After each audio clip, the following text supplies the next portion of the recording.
Maganda topic natin. Marami po nagtatanong colon cancer. Ano ang warning signs ng colon cancer? Colon cancer kasi po top 3 cancer siya sa Pilipinas. So lung cancer, yan po mga common cancer na babantayan. Lung cancer, breast cancer, colon cancer, yan ang iniingatan sa lalaki, prostate. So nasa top 3 siya. Especially pag edad 45 pataas. So ano ba nangyayari? So ang colon cancer, nag-uumpisa siya ng konting cellula na nagiging polyp. So usually bago maging cancer, may polyp muna, parang laman-laman lang siya sa colon.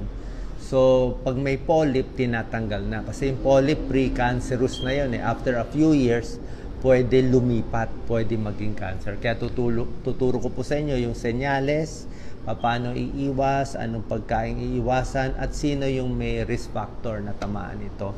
Lahat tayo natatakot dito. Kahit kami, halos lahat naman may lahi ng colon cancer. Di ba? Okay? So, ito yung 6 warning signs ng colon cancer. Babantayan natin, ha?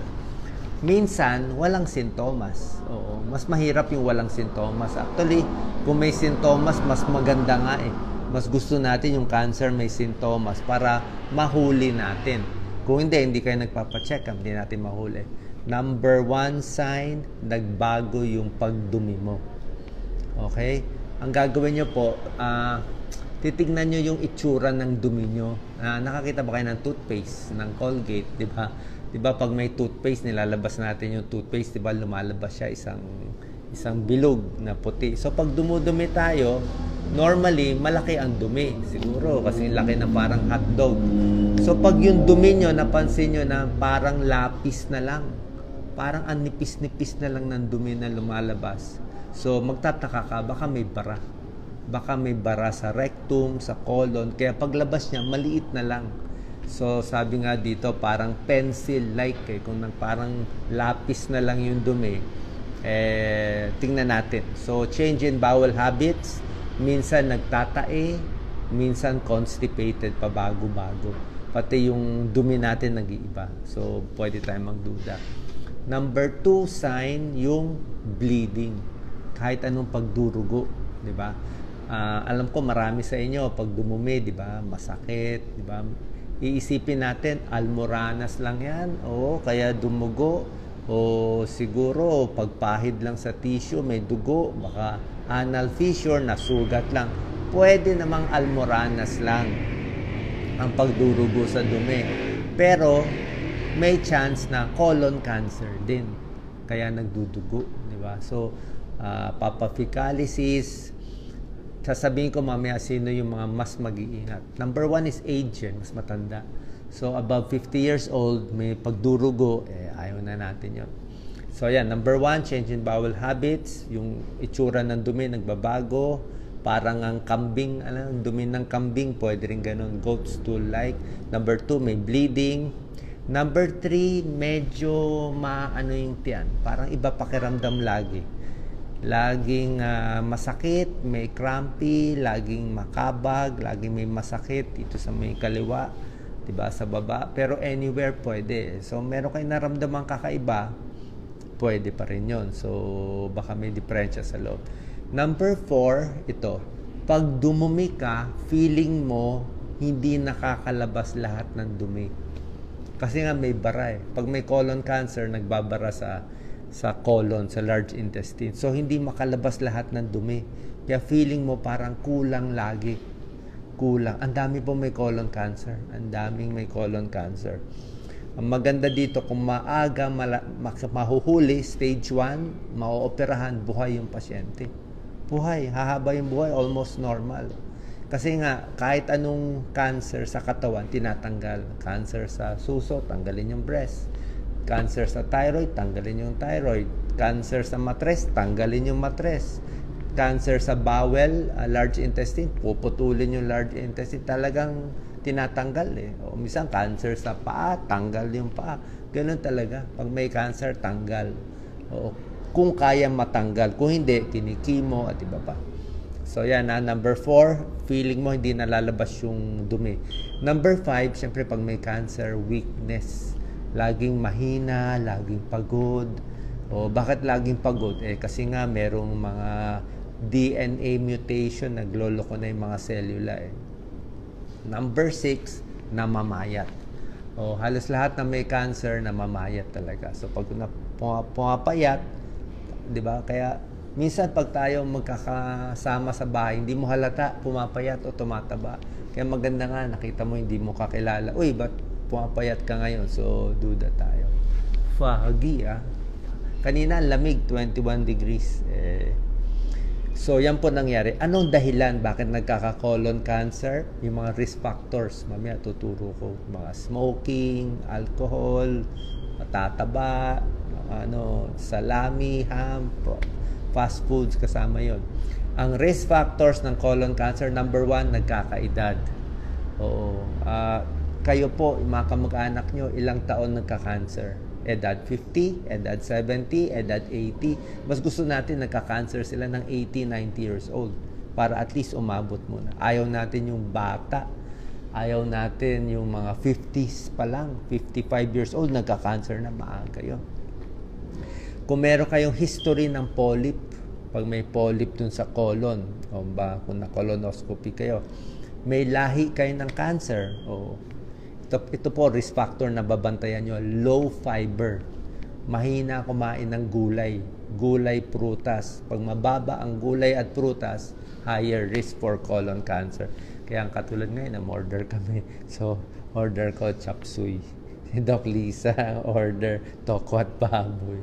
May baboy palagi. So, at least may chop suey naman. Sa low fiber, masama. High fat diet, masama.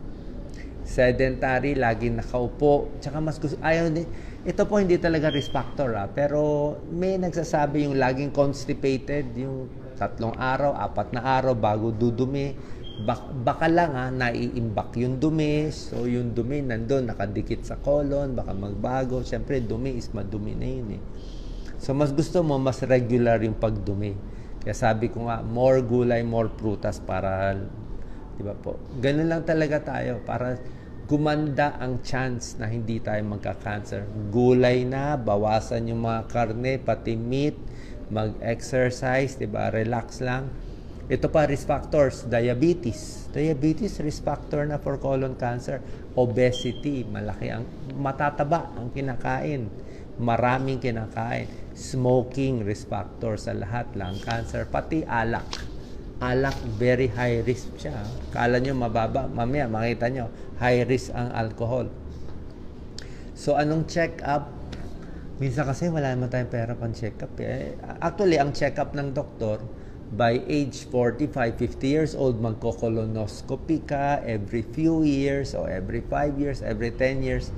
Sa akin, medyo magastos colonoscopy, magkano yun? 20,000, diba? Tapos, pwede naman, kaya lang magastos siya.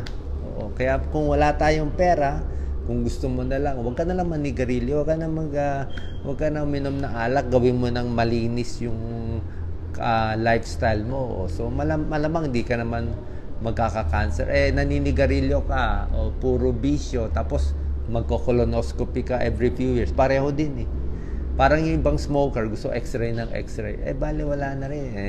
Naninigarilyo ka na rin. So, hinihintay mo na lang makita. Pero yung risk ng magkaroon ng lung cancer, colon cancer, hindi mo pinapababa.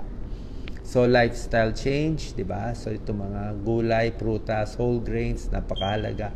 At merong isang gamot. May gamot na pampabawas ng colon cancer. Ito, yung mga taong high risk for colon cancer, alam nyo anong gamot nagpapabawas? Aspirin.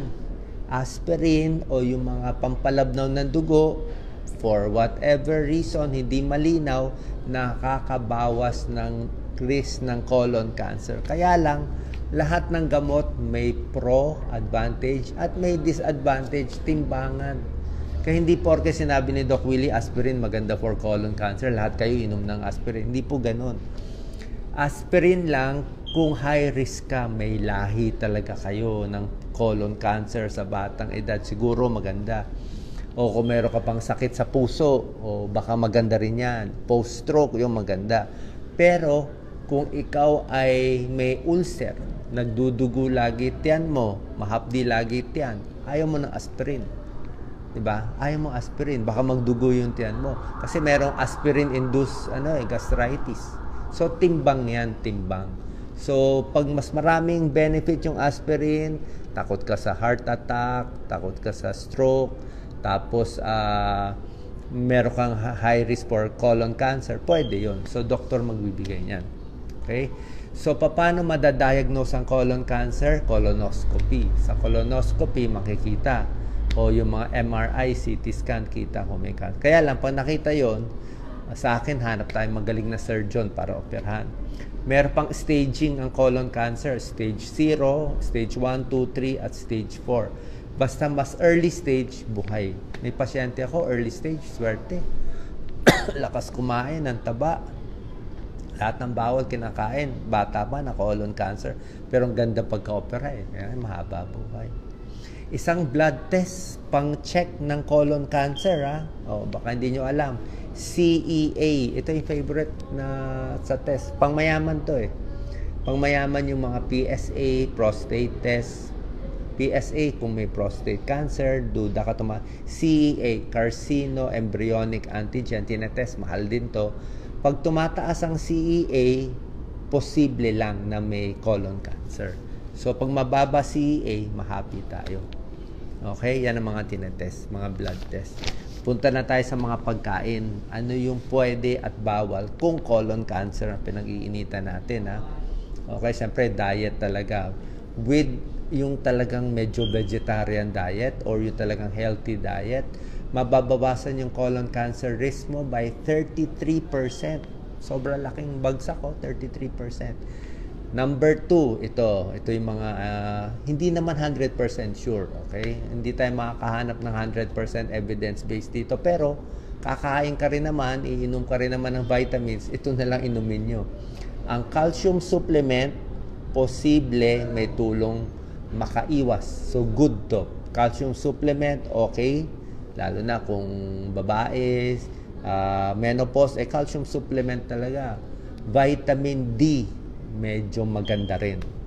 May konti pag-aaral. Vitamin D, dog, maganda sa puso, calcium supplement, gatas. May mga sakit, ayaw ang gatas eh. Pero sa colon cancer, medyo okay daw yung gatas. Medyo. Although sa prostate cancer, medyo ayaw natin yung gatas. Depende. Diba? Number 3, whole grain. Mataas sa fiber. Gusto natin yan, gulay, oatmeal, whole wheat bread, brown rice. Okay? Bakit gusto mo high fiber? Ba't gusto mo maraming kangkong, spinach, alokbati? Bakit gusto natin yan? Kasi parang walis siya eh, di ba? So pag maraming fiber, makita mo yung dumi mo, isang diretso, napakaganda. Pero kung puro karne kinain mo, tumitigas lang. Tumitigas yung dumi, ay lumabas. Gusto mo high fiber sa gula, sa prutas, high fiber. Diba? Kaya ayaw mo nga masyado yung juicing eh. Gusto mo yung prutas mismo para, di ba yung mga hindi makadumi, nagpa-fiber supplement pa, pareho din yun. So, gulay na lang, hindi ka na magpa-fiber supplement. Number 4, beans. Healthy ang beans. So, any beans, soybean, peas, vitamin B, as in boy, vitamin E, maraming flavonoids. Nakakapigil daw ng colon cancer. Number 5, colorful fruits and vegetables. Mas makulay. Lahat ng makukulay. Broccoli, very green, orange, di ba? Cabbage, carrot, di ba? So, lahat ng colorful, kamote, basta makulay, kalabasa, very orange, very red, strawberry, lahat yan, makukulay, mas maganda. Maraming antioxidants. Number 6, sa pagkain, fatty fish, isda. Okay? Mas maganda ang isda kumpara sa, ito may pag-aaral, yung mahilig sa isda, mas less ang red meat, less chance of colon cancer. Number 7, ito naman mga bawal, babawasan natin, red meat. Ang red meat nakita nila talagang nakakataas ng risk of colon cancer. Dapat mga 18 ounces a week lang. So, konti lang. Kain ng karne, konti lang. Hindi pa malinaw kung ang nagkakos ng colon cancer, yung karne mismo o baka yung karne na niluluto na medyo sunog. Kung yun man yun. Di ba, misa ayaw natin yung high heat high oil, mainit, mantika, doon nagta-transform yung oil Misa nagiging cancer. Number 8, ito ayaw talaga nila Oo. Itong mga processed meats mas okay pa nga yung karne mismo yung beef or pork mismo, mas okay pa siya kumpara na inayos na yung pork and beef. Anong mangyayari? Ginawa ng hotdog na process na, may chemical na smoke na or cured, may preservatives, may nitrite. So hotdog, maalat na, bacon, super alat, ham, bologna, luncheon meat, lahat yan, mas maalat na, mas na-process, mas hindi na maganda. So ito, mas mataas ang chance for colon and stomach cancer. So, bawasan natin. Okay? Nasa sa inyo naman So, lalo na pag tumatanda tayo, mas gusto natin mas panalo tayo dito. Number 9, ang lilimitahan, alcohol. Ito may pag-aaral. Mas maganda, tigil na lang. Gaano karaming alcohol nakakataas ng risk ayon sa pag-aaral? 2 glasses a day. 2 boteng beer isang araw, or 2 hard drinks, or 2 wine glass na 2 kopita ng red wine. Pwedeng tumaas colon cancer nyo ng 20%. Tapos pag heavy drinker ka, 4 na beer o 4 na shot araw-araw, 40% chance higher ng colon cancer. Yun ang nakita nila sa pag-aaral. Meron pa mga ibang pagkain di pa natin tiyak kung good or bad for colon cancer, like kape, tsaa. Sa tingin ko, kape, tsaa most likely beneficial, pero hindi natin alam. Sugary foods, sa tingin ko masama ang sugary foods pero hindi pa clear. Garlic, tingin ko maganda garlic So, meron pang ibang mga pinag-aaralan. Okay? Sana po nakatulong itong video. Try na natin. Oo, alam ko, sabihin nyo pag tumatanda, kailangan talaga more gulay, more exercise, magpapapayat, at oras na may makitang sintomas, basta ito na lang. Pag may symptoms na, tanggalin nyo na yung takot. Kahit takot naman magpa-check up Tanggalin nyo na yung takot. Talagang sugod na. Pa-check na tayo. Alamin na lahat. Kasi pag hindi alam, mas delikado. Diba? Kailangan natin mabuhay para sa anak nyo. Isipin nyo lang, para sa anak nyo, para sa magulang nyo. Diba? Yung mga vlogger, para sa followers nyo, kailangan nyo pa mabuhay.